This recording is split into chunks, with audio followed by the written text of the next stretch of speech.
액션 let's go 저 건물을 찾으러 Assalamualaikum warahmatullahi wabarakatuh. Kami dari kelompok 12 akan mempresentasikan hasil diskusi kami, yaitu Initial Public Offerings atau IPO. Dengan saya Nurti dan teman saya Karisma Putri Paulina. Langsung aja kita akan membahas. Yang pertama ada definisi Initial Public Offering atau IPO. Initial Public Offering IPO adalah proses di mana sebuah perusahaan swasta pertama kali menawarkan atau menjual sahamnya pada publik secara terbuka. Melalui IPO, perusahaan mengubah statusnya menjadi perusahaan terbuka atau public company, sehingga sahamnya dapat diperdagangkan di bursa efek. Proses ini melibatkan penyusunan dokumen lengkap dan pengajuan ke otoritas pasar modal seperti otoritas jasa keuangan, serta kewajiban keterbukaan informasi agar investor dapat membuat keputusan investasi yang tepat. Lalu selanjutnya ada proses dan mekanisme IPO.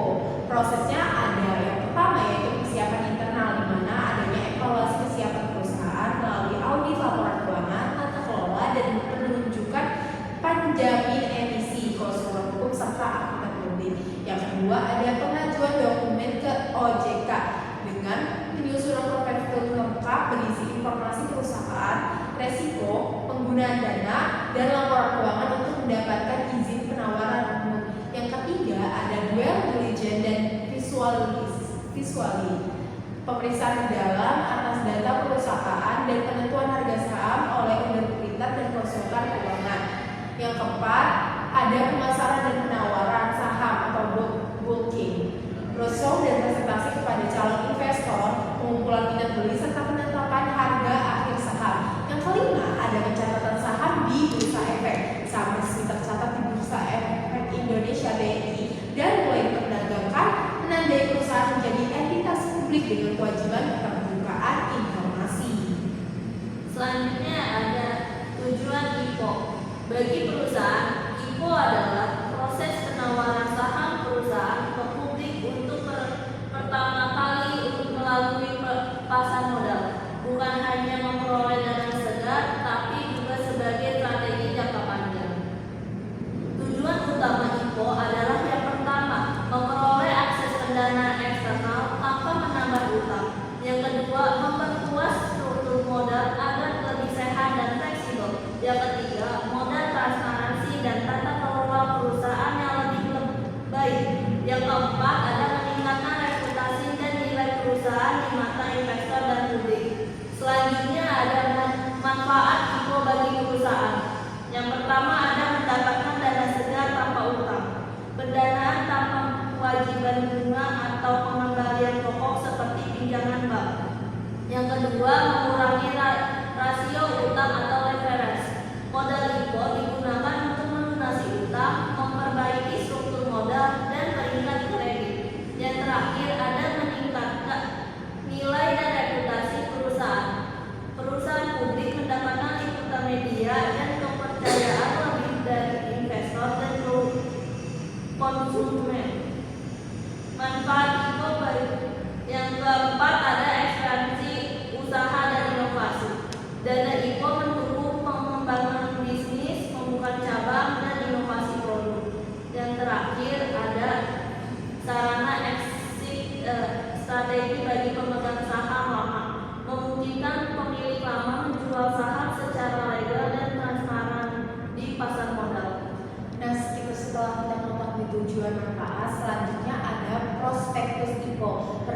Prospektus IPO adalah dokumen resmi yang wajib disusun oleh perusahaan saat akan go publik, berisi informasi penting untuk calon investor. Isi dari prospektus IPO sendiri diatur pada POJK nomor 31 garis miring POJK nomor 4 garis miring 2015. Yang pertama itu ada informasi umum perusahaan, yang kedua ada struktur saham dan pemegang saham, yang ketiga ada tujuan penggunaan dana IPO, yang keempat ada resiko usaha, yang kelima ada kebijakan dividen, yang keenam ada laporan keuangan audit minimal 2 tahun, yang kedelapan ada proyeksi usaha dan strategi bisnis. Nah, jenis-jenis prospektus IPO sendiri ada prospektus awal atau preliminary prospektus, berupa dokumen awal yang berisi gambaran umum perusahaan dan rencana penawaran saham, disusul saat pengajuan ke OJK sebelum harga dan jadwal ditetapkan. Lalu ada prospektus ringkas, yaitu dokumen dengan informasi yang disederhanakan agar lebih mudah dipahami oleh investor, berisi ringkasan poin penting atau prospektus lengkap. Yang ketiga ada prospektus akhir atau final prospektus, yang dimana diterbitkan setelah mendapat persetujuan dari OJK, berisi informasi final seperti harga saham, jadwal penawaran, dan ketentuan resmi yang digunakan saat IPO. Lalu ada peran OJK dalam pelaksanaan IPO. Peran OJK dalam pelaksanaan IPO sendiri yang pertama adalah pengaturan dan pengawasan pasar modal. OJK mengatur dan mengawasi seluruh proses IPO agar berjalan transparan, adil, dan sesuai aturan yang berlaku. Yang kedua ada penilaian dan persetujuan prospektus. OJK menelaah dokumen prospektus untuk memastikan informasi yang disampaikan lengkap, akurat, dan tidak menyesatkan. Yang ketiga ada pengawasan proses penawaran umum. OJK mengawasi masa penawaran saham agar tidak terjadi pelanggaran atau praktik curang yang merugikan investor. Lalu yang keempat ada perlindungan dan edukasi investor. OJK memberikan edukasi kepada masyarakat tentang resiko dan mekanisme pasar modal serta melindungi hak investor. Yang kelima ada penegakan hukum dan sanksi. OJK berwenang memberikan sanksi administratif hingga pencabutan izin jika terjadi pelanggaran dalam proses IPO. Yang keenam ada membangun kepercayaan pasar modal. Dengan pengawasan ketat OJK, proses IPO menjadi kredibel dan terstruktur, meningkatkan kepercayaan investor terhadap pasar modal Indonesia. Selanjutnya ada behavioral finance dalam IPO. Behavioral finance menggabungkan psikologi dan keuangan untuk menjelaskan bagaimana bias emosional dan kognitif mempengaruhi keputusan dalam IPO. Manajemen sering terlalu percaya diri dalam menentukan waktu dan harga IPO, sementara investor telah mengikuti tren tanpa analisis mendalam. Fenomena underpricing di mana harga saham pada hari pertama perdagangan jauh lebih tinggi dari harga penawaran sering terjadi akibat optimisme berlebihan atau strategi harga. Selain itu, investor cenderung takut rugi sehingga bereaksi berlebihan terhadap berita negatif. Selanjutnya ada bias perilaku dalam keputusan IPO. Yang pertama ada bias dari manajemen. Yang ada overconfidence, itu terlalu yakin terhadap prospek perusahaan. Yang kedua timing illusion, merasa ada momentum tepat tanpa analisis pasar jangka panjang. Yang ketiga ada illusion of control, percaya bisa mengendalikan reaksi pasar. Bias dari investor. Yang pertama ada feeling behavior, ikut-ikutan beli saham tanpa analisis. Yang kedua ada anchoring, terpaku pada harga awal IPO. Yang ketiga ada loss aversion, cepat jual saham saat harga turun karena takut rugi. Strategi dalam IPO. Yang pertama ada prospektus menarik, menjelaskan bisnis resiko dan prospek secara jujur namun menarik. Yang kedua ada harga saham awal wajar, tidak terlalu tinggi atau rendah, sesuai valuasi dan minat pasar. Yang ketiga pilih underwriter kredibel, membantu menyusun penawaran dan menarik investor instruktif. Yang keempat ada narasi pertumbuhan, cerita yang meyakinkan tentang masa depan perusahaan. Lalu selanjutnya ada timing dalam IPO. Yang pertama itu saat kondisi pasar mendukung, dilakukan saat pasar bagus atau stabil, bukan saat krisis atau volatil. Yang kedua, perhatikan faktor eksternal, suku bunga, tren indeks saham, sentimen investor, kondisi ekonomi makro. Lalu hindari momen resiko tinggi seperti menjelang pemilu, gejolak politik, atau ketidakpastian global. Yang selanjutnya ada studi kasus IPO PT Forex Coffee Indonesia Tbk.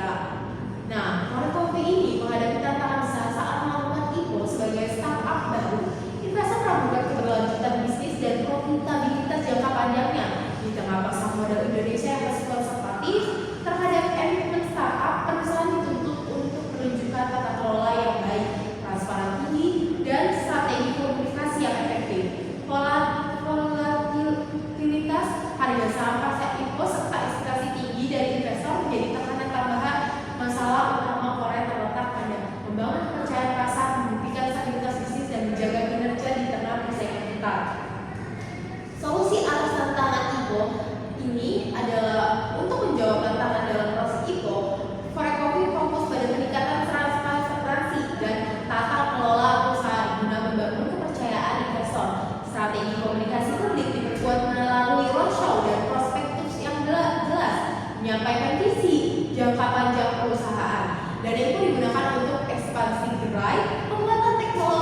Nah, itu dia hasil